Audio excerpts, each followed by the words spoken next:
Bismillahirrahmanirrahim. Assalamualaikum warahmatullahi wabarakatuh.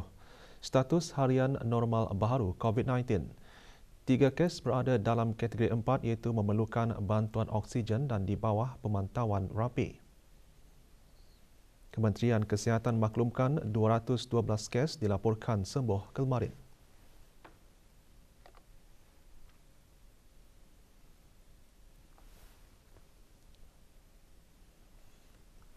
Jumlah keseluruhan pemberian 2 dos vaksin COVID-19 bagi kanak-kanak berumur 5 hingga 11 tahun 84.8%.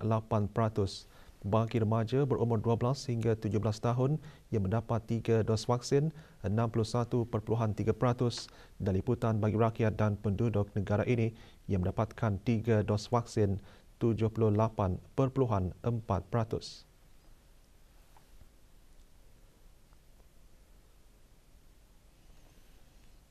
Bersempena sambutan Hari Guru ke-32, Kementerian Hal Ehwal Agama dan Kementerian Pendidikan mengadakan majlis membaca surah Yasin dan tahlil khusus bagi almarhum Sultan Haji Omar Ali Saifuddin Sa'adul Khoriwaddin, almarhumah Duli Raja Isteri Pengiran Anak Damit dan almarhum Duli Teramat Mulia Paduka Seri Pengiran Muda Haji Abdul Azim. Majlis berlangsung di Kubah Mahkam Diraja.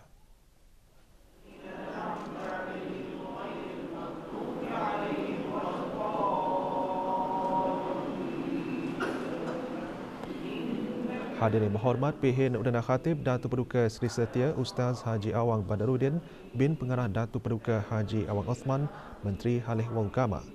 300 orang terdiri daripada para pegawai kanan termasuk guru-guru dari institusi pendidikan di bawah Kementerian Pendidikan dan Kementerian Hal Ehwal Agama menghadiri majlis tersebut.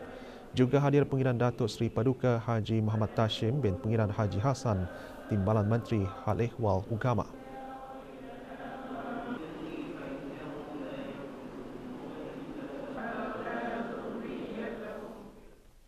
Sebagai agensi utama yang bertanggungjawab terhadap dasar-dasar keselamatan negara di negara Brunei Darussalam, Jabatan Perdana Menteri akan terus menggunakan pendekatan Whole of Nation dan Whole of Government dalam menangani kegiatan jenayah rentas sempadan yang berpotensi menggugat keselamatan rakyat dan penduduk di negara Brunei Darussalam.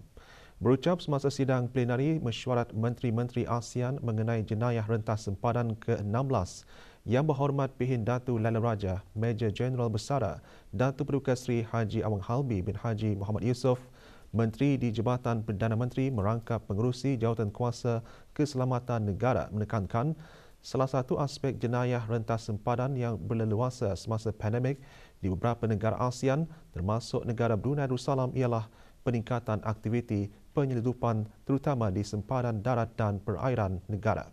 Mesyuarat diadakan secara maya. The untiring efforts undertaken by the agencies under the National Committee on Trafficking in Persons at the Prime Minister's Office, Brunei Darussalam has successfully recorded 2 prosecutions for TIP this year. These are our first human trafficking cases since 2016. Mesyuarat AMTC ke-16 dan mesyuarat berkaitan dipengerusikan oleh Tuan Yang Terutama Samdech Kralahom Sarkheng, Timbalan Perdana Menteri dan Menteri Dalam Negeri Kerajaan Kemboja. Semasa sidang plenari ini, Jemaah Menteri ASEAN dan Ketua Delegasi meluluskan terma rujukan perwakilan-perwakilan negara bagi pelaksanaan Konvensyen ASEAN menentang pemerdagangan orang, terutama wanita dan kanak-kanak ACTIP. AMMTC ke-16 selama 3 hari ini akan berakhir esok dengan konsultasi rakan dialog bersama 3 buah negara, Republik Rakyat China, Jepun dan Republik Korea. Juga menyertai mesyuarat Datuk Seri Paduka Awang Haji Sofian bin Haji Sabtu, Timbalan Menteri di Jabatan Perdana Menteri. Mesyuarat seterusnya akan diadakan tahun depan di Republik Indonesia.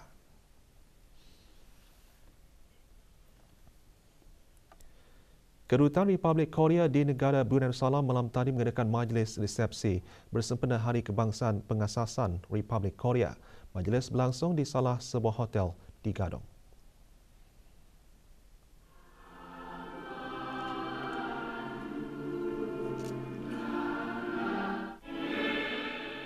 Hadir mewakili kerajaan ke bawah Duli Maha Mulia Yang Berhormat Datin Sri Setia Dr. Daeng Hajah Romaizah binti Haji Muhammad Saleh, Menteri Pendidikan. Sejak terjalinnya hubungan diplomatik pada 1 Jun 1984, kedua-dua buah negara telah banyak bekerjasama dalam pelbagai bidang, antaranya perdagangan dan pelaburan, harta intelektual, kerjasama pertahanan dan pendidikan.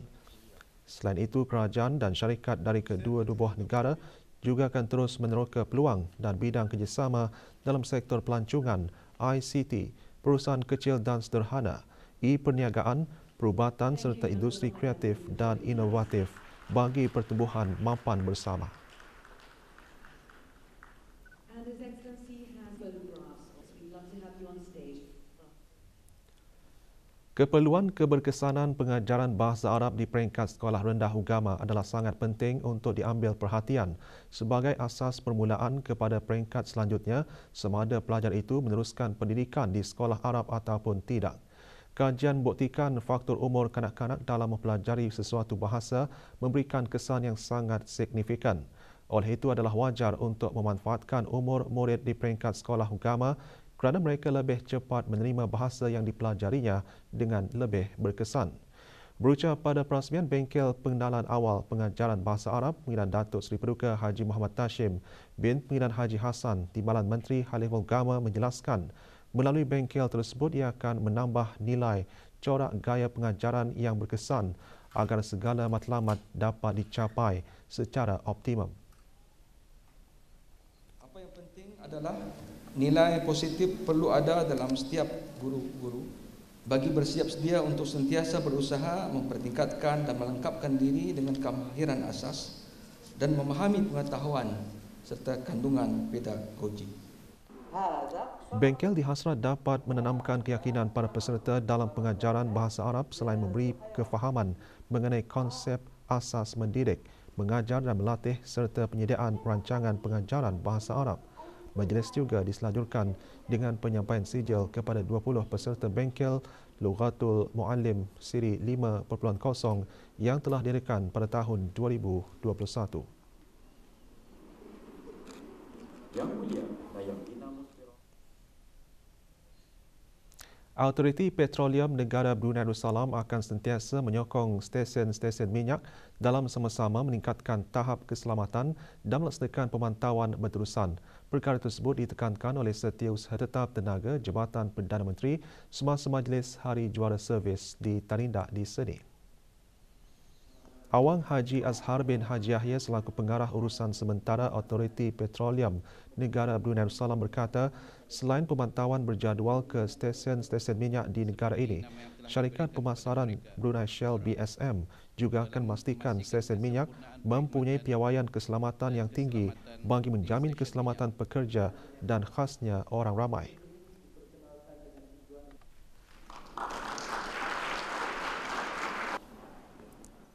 Majlis diselajurkan penyampaian anugerah Retail 2020 dan 2021 dan sijil perkhidmatan kerja lama kepada juara servis yang telah mencurahkan bakti dan dedikasi mereka selama 20, 25, 30 dan 35 tahun.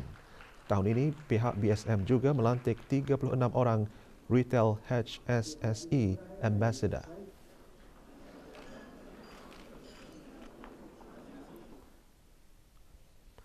Kerana meningkatkan kecemerlangan akademik dan menggalakkan penglibatan mahasiswa di peringkat institusi pengajian tinggi dan universiti dalam pergerakan Bulan Sabit Merah Negara Brunei Darussalam, Persatuan Bulan Sabit Merah Universiti Islam Sultan Sharif Ali Unisa mengadakan majlis pelancaran tubuh Pelatun Bulan Sabit Merah Unisa di universiti berkenaan.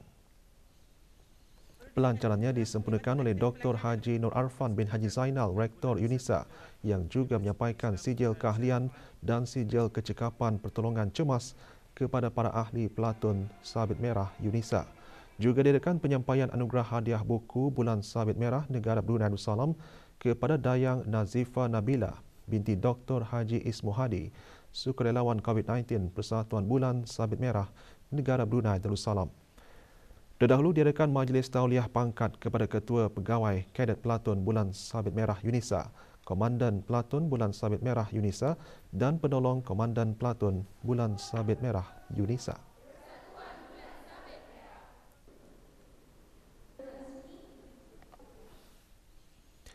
Penyakit demensia bukanlah akibat dari proses penuaan yang normal, tetapi menurut konsultan geriatrik Hospital Raja Isteri Penginan Anak Salihah, ia adalah sejenis penyakit yang mempengaruhi fungsi kognitif otak yang boleh menjejaskan ingatan, pemikiran, tingkah laku dan emosi individu. Ketika ditemui semasa program saringan komuniti untuk demensia di Pusat Kegiatan Warga Emas Lambak Kanan, yang Dipertua Demensia Brunei menyarankan jika seseorang mengetahui dirinya menghidapi tanda-tanda amaran penyakit demensia, ia hendaklah pergi ke hospital atau klinik berdekatan bagi mendapatkan rawatan awal atau diagnosis segera. Program tersebut dianjurkan Kementerian Kesihatan dengan kerjasama Kementerian Kebudayaan Belia dan Sukan. Demensia Brunei iaitu sebuah pertubuhan bukan kerajaan NGO, Universiti Brunei Darussalam dan Davos Alzheimer Kolaboratif. Program saringan diisikan dengan aktiviti ceramah mengenai penyakit demensia, pemeriksaan kesihatan secara kaji selidik dan sesi soal jawab. Berdasarkan kajian Lancet Publication on the Global Burden of Disease Study 2019, menganggarkan lebih 1,500 kes penyakit demensia dilaporkan di negara ini pada tahun 2019 dan jumlah tersebut dijangka meningkat menjelang tahun 2050. Dr. Theo Shaipo menjelaskan melalui program tersebut ia akan dapat meningkatkan kesedaran dalam kalangan orang ramai, khususnya tanda-tanda amaran menghidap penyakit demensia. Kami sudah membuat projek saringan atau screening projek ANIK untuk melihat warga emas kalau diorang ada resiko sama ada simptom demensia ANIK. So kami sudah membuat projek ANIK di Pusat Kegiatan Warga Emas di Tutong. Para pelawat wad hanya dibenarkan melawat pada waktu yang ditetapkan sahaja, iaitu pada pukul 12 tengah hari sehingga pukul 1.30 petang dan pukul 5 petang hingga pukul 9 malam. Menurut pengemaskinian dasar melawat di hospital-hospital yang mula dilaksanakan baru-baru ini, jumlah pelawat bagi setiap pesakit yang berada di hospital tidak lagi dihadkan. Walau bagaimanapun, hanya 2 orang pelawat sahaja dibenarkan masuk pada satu masa bagi setiap pesakit. Setiap pelawat dikehendaki menunjukkan keputusan ART yang negatif dibuat pada hari yang sama. Para pelawat juga tidak dibenarkan melawat pesakit yang berada di holding ward atau isolation ward. Akan tetapi, seorang penjaga berkemungkinan dibenarkan untuk bersama pesakit mengikut penilaian dan kesesuaian keadaan pesakit. Kanak-kanak yang berumur di bawah 12 tahun adalah tidak dibenarkan melawat. Semua pelawat hendaklah memastikan untuk memakai sungkum muka pada setiap masa.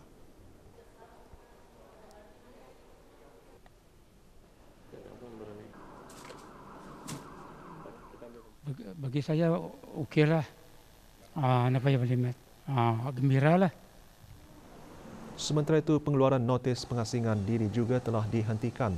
Sesiapa yang mempunyai tanda-tanda jangkitan tetapi ujian ART negatif adalah dinasihatkan untuk menggunakan dasar cuti sakit disahkan sendiri CSDS atau surat pengesahan sakit dari ibu bapa atau penjaga bagi pelajar-pelajar sekolah. Bagi kes-kes ART yang positif pula, mereka akan menjalani pengasingan diri sebagaimana perintah kuarantin di bawah Akta Penyakit Berjangkit selama tempoh yang ditetapkan mengikut SOP yang sedia ada pada masa ini.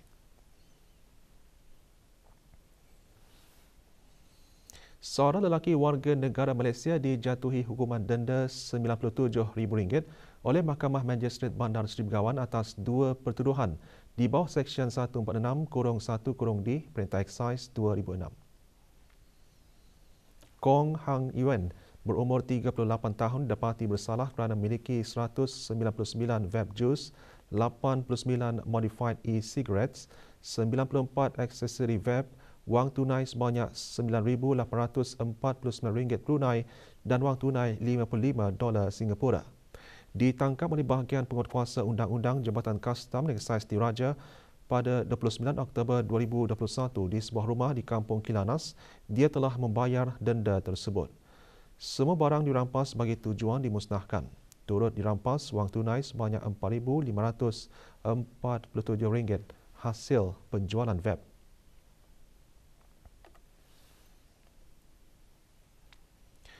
Brunei Darussalam Arbitration Centre BDSC dengan kerjasama Singapore Mediation Centre SMC baru-baru ini menganjurkan fireside chat mediators take on peace building di Ibu Pejabat Pusat berkenaan di Jalan Kumbang Pasang. Sesi yang diadakan secara casual hybrid dihadiri oleh lebih 60 peserta secara fizikal dan maya. Sesi dikendalikan oleh Anil Changarot dari Changarot Chambers LLC Singapura bersama SMC BDSC Accredited Mediators itu Dayang Leni Rahman, Kamran Nadim Rias dari HLR Law sebagai moderator dan Nur Azizah Binti Ahmad daripada AIP Law.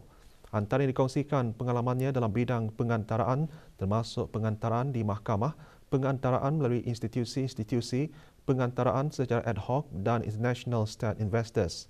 Turut dibincangkan kerja yang berkait dengan pengantaraan iaitu proses-proses, pengurusan pelanggan dan kemahiran menyelesaikan masalah dan budaya.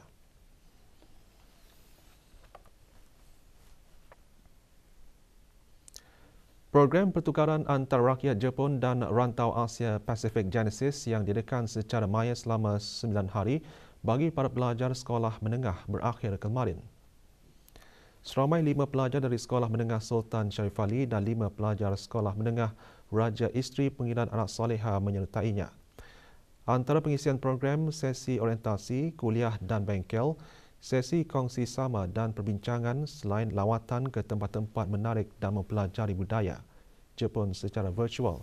Program bertujuan menggalakkan kepercayaan dan persefahaman di kalangan rakyat Jepun dan rantau Asia Pasifik serta memupuk persahabatan dan kerjasama sepanjang masa. Pasukan Bola Sepak Negara Brunei Darussalam memulakan aksi persahabatan antarabangsa 3 negara dengan kekalahan 0-3 kepada Maldives. Perlawanan berlangsung di Belapanan Padang Kompleks Sukan Negara Hassanal Bolkiah Berakas. Permainan agak seimbang pada awal perlawanan. Walau bagaimanapun, benteng skuad kebangsaan bolos pada minit ke-39 menerusi Ibrahim Wahid Hassan.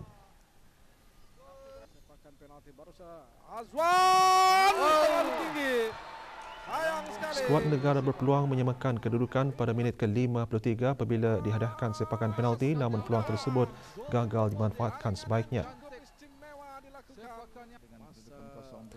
Maldives menambah 2 lagi gol pada separuh masa kedua melalui Hamzah Muhammad dan Hassan Raif Ahmad.